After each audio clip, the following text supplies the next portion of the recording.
नमस्कार दोस्तों। 48 घंटे ख़त्म होने को आए, यानी कि जो डोनाल्ड ट्रंप ने अल्टीमेटम दिया था 26 मार्च को, उसकी डेडलाइन 6 अप्रैल तक की थी, जो कि कल रात 8 बजे ख़त्म हो जाएगी। इसके बाद अब क्या होगा, इसके बारे में अभी कुछ भी नहीं कहा जा सकता, क्योंकि ईरानियन जो फोर्स है वो कंप्लीट रिटेलिएशन के मूड में है। वो पूरे तरीके से रिटेलिएट कर रही है और अमेरिका जो है अपनी शर्तों पे अड़ा हुआ है कि यदि आप इतनी सारी चीज़ें अगर मानते हैं तो मैं इसके आगे फिर युद्ध विराम या फिर जो आगे की परिस्थितियां हैं उसको विचार करते हुए आगे की जो नए रोड मैप है वो बनाए जाएंगे।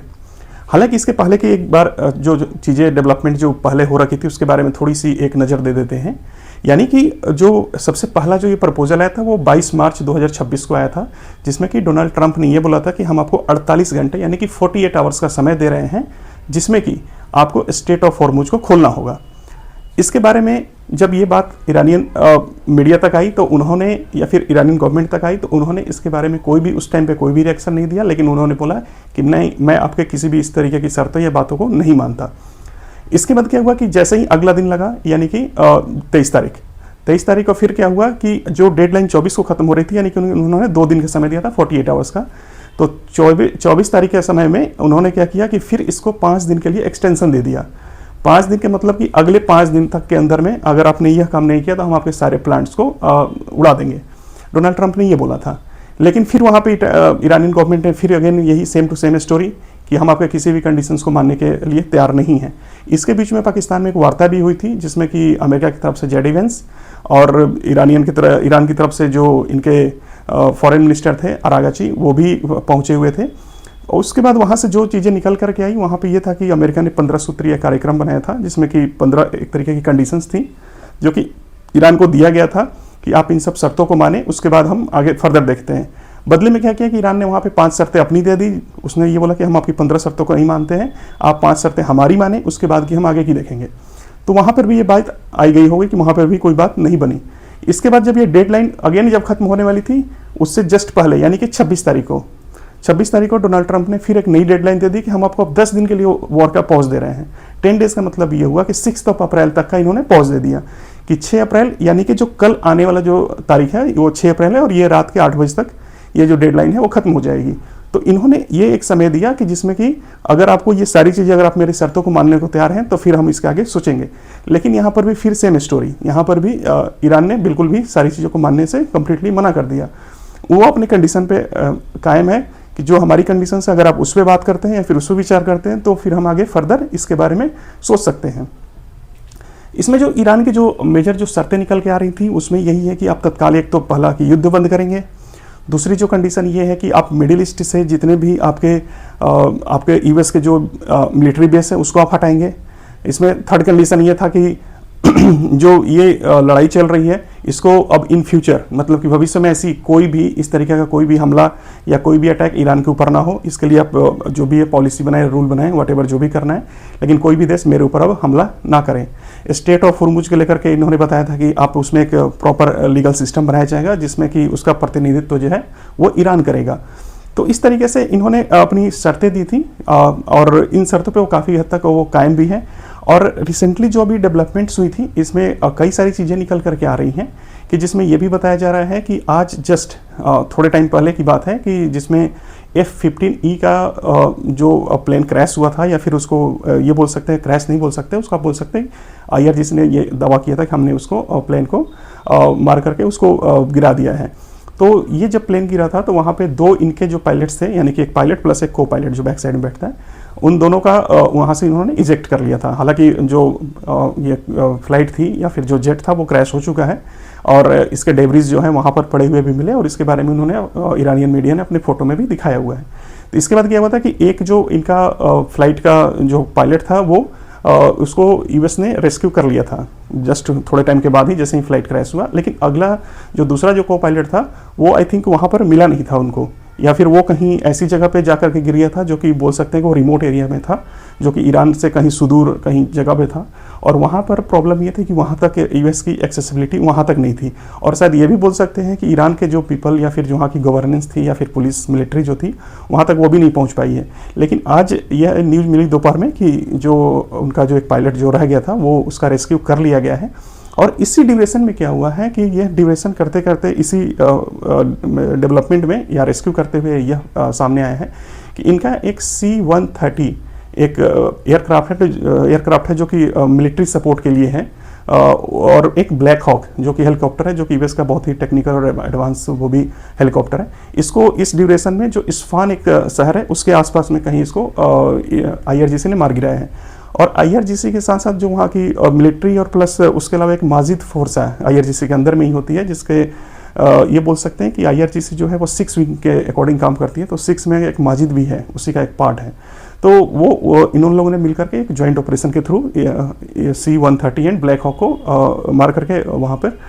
ख़त्म कर दिया है। और उसकी जो मलबे या फिर जो पड़ा हुआ था डेब्रिज वहाँ पर उसकी फ़ोटो और वीडियोज़ भी आई हुई हैं। तो अब पिछले देखेंगे कि आप ये पिछले 48 आवर्स के अंदर में यूएस काफ़ी ज़्यादा एक तरीके से लॉस को झेल रहा है। स्पेशली जब आप एयरफोर्स की बात करें, जिसमें कि यूएस को एक तरीके की बादशाहत प्राप्त है कि अगर दुनिया में अगर एयरफोर्स सबसे बेस्ट किसी का है तो वो यूएस का है। इसमें यह भी हुआ है पीछे कि F-35 जो कि एक 5th जनरेशन का प्लेन है, प्लस दूसरा ये है कि ये स्टिल फाइटर है, यानी कि इसको रडार जो है कैच नहीं कर सकता। और ये दूसरी बार हुआ है कि F-35 जो है इसको इन लोगों ने मतलब कि IRGC ने एक तरीके से निशाना बनाया है। इसके F-35 एक थोड़े टाइम पहले उसमें ये हुआ था कि उसको भी निशाना बनाया गया था, और उसको भी IRGC ने क्लेम किया था कि हमने इसको मारकर ख़त्म कर दिया है। तो एक तो F-35, फिर 15E, इसके बाद कल की खबर ये थी कि A-10 थंडरबोल्ट है, जो कि अमेरिका का एक बहुत ही 50 साल पुराने सर्विस का एक प्लेन है, जो कि ऑलरेडी ये भी एक तरीके से ऑपरेशन में था, और ये एक तरीके का जो ग्राउंड ट्रूप्स है उनके अगेंस्ट में काम करता है, प्लस जो टैंक्स होते हैं, यानी कि ऐसी चीज़ों को जो टारगेट करता है जो कि ग्राउंड से मूव करते हैं। तो ये भी एक ये आया था कि इसको भी इन लोगों ने निशाना बनाया। इसके साथ साथ चिनूक हेलीकॉप्टर जो कि यूएस का एक बहुत ही एडवांस तरीके का हेलीकॉप्टर है, वो भी रेस्क्यू के लिए गया था, तो वो भी टारगेट में आ गया। और आज C-130 एंड ब्लैक हॉक। तो इस तरीके से देखेंगे एक पूरी एक लिस्ट है जो कि अभी पिछले 48 घंटे के अंदर अंदर में यूएस को बहुत बड़ा एक झटका सा लगा है। आप ये बोल सकते हैं कि यूएस को एक तरीके का ये डेंट लगा है, क्योंकि इसके पीछे अब ये भी हुआ है कि जब आप वॉर में होते हैं, और डोनाल्ड ट्रंप ने ये भी कल एक ट्वीट किया था कि आप ये ना भूलें कि आप एक वॉर में हैं। यानी कि उनका कहने का सेंस ये था कि पहले तो उन्होंने ये क्लेम किया कि ईरान के अंदर में जो भी इनके मिलिट्री, आर्मी, एयरफोर्स ने भी और जितनी भी सारी चीज़ें थी वो हमने ख़त्म कर दी है। उनका कोई टॉप लीडरशिप भी नहीं है, वो भी ख़त्म हो चुका है। उनकी कोई ऐसी कोई आगे जो नेतृत्व करने की जो कोई संस्था है वो भी नहीं है। तो उन्होंने इस तरीके से एक पूरा वायदा अपना दिखाया था कि हमने पूरी तरीके से ख़त्म कर दिया। और आज ये हुआ कि उन्होंने ये बोला कि अब आप ये ना भूलें कि हम एक युद्ध में हैं। यानी कि कहने का सेंस अब ये निकल के आ रहा है कि वो अपनी बातों को एक तरीके से फिर बैक कर रहे हैं कि जो आपने बोला था उसके अपोज में जाकर के आप ये बातें बोल रहे हैं, क्योंकि आप युद्ध में हैं, इसका मतलब तो नुकसान तो होना है। तो इसलिए उन्होंने ये एक बात बोली है। और दोबारा उन्होंने जस्ट अभी 48 आवर्स कंप्लीट होने के पहले ही उन्होंने एक अल्टीमेटम आज ही दिया है कि आपके अब 48 आवर्स के कंप्लीट होने के हैं, और इसके बाद आपका क्या होगा उसका हमें भी अंदाज़ा नहीं है। तो ये भी एक डोनाल्ड ट्रंप की कहीं ना कहीं थोड़ी सी परिस्थितियाँ, स्थितियाँ सब कुछ बता रही हैं कि आप कहीं ना कहीं अंदर से परेशान और हताश भी लग रहे हैं थोड़े, क्योंकि एक तरीके का आपका बजट भी बहुत ज़्यादा बढ़ता जा रहा है। और एडिशनली इन्होंने क्या किया है कि इस बार का आप थोड़े से सरप्राइज भी होंगे, या हो सकता है कि आपको जानकारी भी हो कि $1.5 ट्रिलियन यूएस अमेरिका का जो व्हाइट हाउस है एंड पेंटागन जो अमेरिका का रक्षा मुख्यालय, इन्होंने एक ऐतिहासिक तरीके से इतनी बड़ी रकम को डिमांड की है, जो कि कांग्रेस है। कांग्रेस का मतलब वहाँ पर यूएस के अंदर में क्या होता है कि वो एक तरीके की जो संसद है, पार्लियामेंट, उससे वहाँ पर उन्होंने $1.5 ट्रिलियन की डिमांड रखी है। इसके पहले भी इन्होंने $200 बिलियन की डिमांड रखी थी, तो उसके बारे में भी काफ़ी किरकिरी हुई थी, और ये बताया भी गया था कि उनके जो सीनेट मेंबर थे इसके काफ़ी अपोज में भी थे। तो इस तरीके से देखें कि वॉर ये जो है एक तरीके से बहुत ही महंगा पड़ता जा रहा है, अमेरिका के लिए बिल्कुल भी ईजी नहीं है। और ये वॉर जो है एक तरीके से दूसरे जोन में जा रहा है, जहाँ पर इनके मिलिट्री और इक्विपमेंट्स तो लॉस हो रहे हैं, प्लस इकोनॉमिक जो इनको एक तरीके का जो खर्च पड़ रहा है, या फिर एक्स्ट्रा जो इनके एक तरीके से जो पॉकेट से जो जेब ढीली हो रही है, वो एक बहुत बड़ा क्वेश्चन मार्क है। क्योंकि आप इतने बड़े तरीके से आप चीज़ों को हैंडल करते थे, आपके अंदर इतनी सारी ताकतवर वाली चीज़ें थी, लेकिन आपको एक ईरान की जो मिसाइल सिस्टम है और वहाँ के जो लोग हैं, प्लस वहाँ पे जो फोर्स है, वो इतनी ज़्यादा डेडिकेटेड है। क्योंकि अभी एक वीडियो भी आई थी कि जिसमें इनका एक जो फाइटर जो F-15E का जो पायलट गिरा था, उसको ढूंढने के लिए लोग मतलब हज़ारों की संख्या में, ऐसे लगा था कि सैकड़ों रोड पे हैं, प्लस ऐसे भी घूम रहे हैं कि हमें वो पायलट मिल जाए ताकि हम ले करके उसको अपने फोर्स को दे सकें और उससे कई सारी बातें निकलवा सकें। तो इस तरीके से लोग वहाँ पर इतने ज़्यादा मतलब ये हो चुके हैं कि आप ये नहीं है कि डिपेंडेंसी केवल आर्मी और मिलिट्री के ऊपर ही है, डिपेंडेंसी मतलब वहाँ के लोग भी पर्सनली इस चीज़ को, वॉर को जो है वो फील कर रहे हैं। इसके बाद अभी इन सब डेवलपमेंट के बीच में अभी एक मीटिंग भी हुई थी जिसमें कि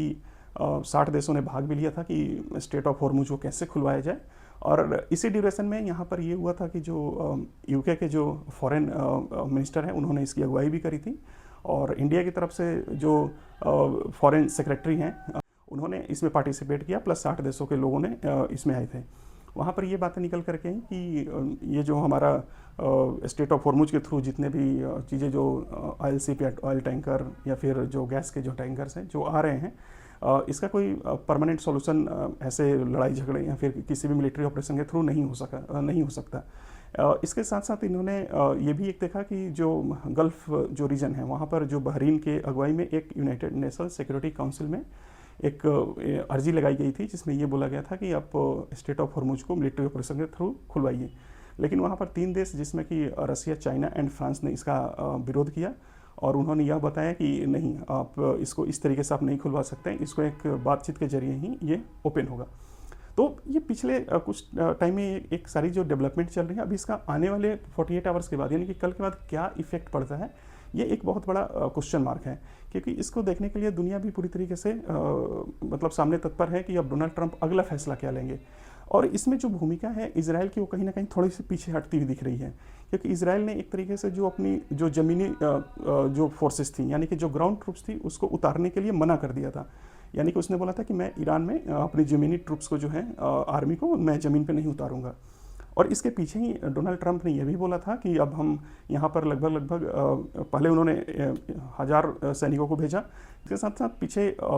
अमेरिकन जो एयरक्राफ्ट कैरियर है अब्राहम लिंकन आ चुका है, जेराल्ड आर फोर्ड भी आ चुका है, इसके अलावा जॉर्ज डब्ल्यू बुश भी अभी जस्ट पहुंचा हुआ है। उन्होंने काफ़ी संख्या में लगभग अभी 5 से 8 हज़ार के आसपास जो है उन्होंने ट्रूप्स को भेजा हुआ था। और यहाँ पर जो ट्रूप्स हैं वो अभी तक ये क्लियर नहीं आई है खबरें कि वो जो ट्रूप्स सारे आए हुए हैं वो अभी तक ज़मीनी लड़ाई के लिए तैयार हैं या नहीं है। हाँ, एक ज़रूर एक फुटेज आई थी जिसमें ये दिखाया गया था कि ये जो सारी फोर्सेज यहाँ पे पहुँची हुई हैं वो ज़मीनी वॉर के लिए तैयार हैं। इनका टारगेट यही था कि पहले अभी खड़ग आइलैंड को जो है और उसके बाद फिर आगे का फर्दर देखते हैं। लेकिन ये चीज़ें अभी कितनी रियलिस्टिक हैं और कितनी सतही हो पाई हैं, अभी इसके बारे में जानकारी जो है अभी थोड़ी सी आनी रह रही है कि जैसे ही ये वॉर अगर आगे एस्केलेट करता है या फिर हो सकता है कि जो 48 आवर्स का जो समय अभी और इनका रह गया है जो अमेरिकन जो प्रेसिडेंट ने बताया है, उसके बाद हो सकता है कि कुछ नए तरीके से डिसीजंस हो सकता है कि इन्होंने अपनी जो आर्मी पूरी उतार दी है तो वहाँ पर उसके अकॉर्डिंग कुछ आगे फैसले लेने की बात बढ़े या फिर जो भी हो वटेवर। इसके साथ साथ इसमें ईरान के अंदर में एक जो वहाँ का न्यूज़पेपर है जिसका नाम द तेहरान टाइम्स है, उसने एक अपने फ्रंट पेज पर एक बड़ा सा कंप्लीट एक पिक्चर बनाई थी और वहाँ पर उसने ये लिखा था वेलकम टू हेल। कहने का सेंस ये था कि उन्होंने जो यूएस ट्रूप्स जो आ रही थी खड़ग आइलैंड पर कब्जा करने के लिए उसके बारे में ये न्यूज़ जो छपी थी कि आप आइए और आपका नरक में स्वागत है। यानी कि कहने का सेंस उनका ये था कि अगर आप अपने बच्चों को भेजेंगे तो यहाँ पर बिल्कुल ही नरक जैसा स्थिति है। मतलब उन्होंने अपनी इतनी तैयारी कर रखी है कि आपको यहाँ से कोई भी बच करके शायद ना जा पाए। और उन्होंने अभी पीछे कुछ दिन पहले ये भी बोला था कि स्टेट ऑफ हॉर्मुज से अमेरिका के कोई भी ऑयल टैंकर या फिर जो भी इनके एलएनजी टैंकर या फिर जो गैस के जितने भी इनके शिप्स होते हैं वो नहीं जाएंगे, यहाँ अमेरिका से केवल इनके ताबूतें जाएंगी। तो ओवरऑल चीज़ें बहुत ही ज़्यादा कॉम्प्लेक्स होती जा रही हैं क्योंकि कहीं से कोई रास्ता नहीं मिल रहा है, एनर्जी क्राइसिस अलग चल रही हैं और उसके अलावा जो ये सारी प्रॉब्लम्स हो रही हैं इसको देख करके तो यही लग रहा है कि अब ये दुनिया क्या थर्ड वर्ल्ड वॉर की तरफ क्या एंटर हो रही है। क्योंकि जैसे ही ये कल 8 बजे का उसके बाद डोनाल्ड ट्रंप की नई चीज़ें फिर सामने आएंगी, हो सकता है कि इसको एक थोड़े टाइम के लिए और भी एक्सटेंड किया जाए या हो सकता है कि ऐसा अप्रत्याशित कुछ ऐसा हो जाए जिसके बारे में कभी सोचा ना गया हो कि ये जो अभी जो वॉर चल रहा है ये क्या विकराल रूप लेकर के आ जाए या फिर जो स्थिति अभी है इससे भी कहीं ज़्यादा ड्रास्टिक कुछ चेंज लेकर के ना आ जाए। तो बने रहिए फिर मेरे साथ अगले अपडेट्स तक के लिए। अब देखते हैं आगे क्या होता है। अगर आपने अभी तक हमारे चैनल को सब्सक्राइब नहीं किया तो कृपया सब्सक्राइब कर ले और अपने कमेंट्स ज़रूर शेयर करें ताकि हमें भी पता चले कि आपके इंटरेस्ट जो है वो किस तरफ है, तो उसमें मैं अगली वीडियो भी बना सकूँ। ठीक है, फिर बने रहने के लिए आपका बहुत बहुत धन्यवाद। Thank you very much.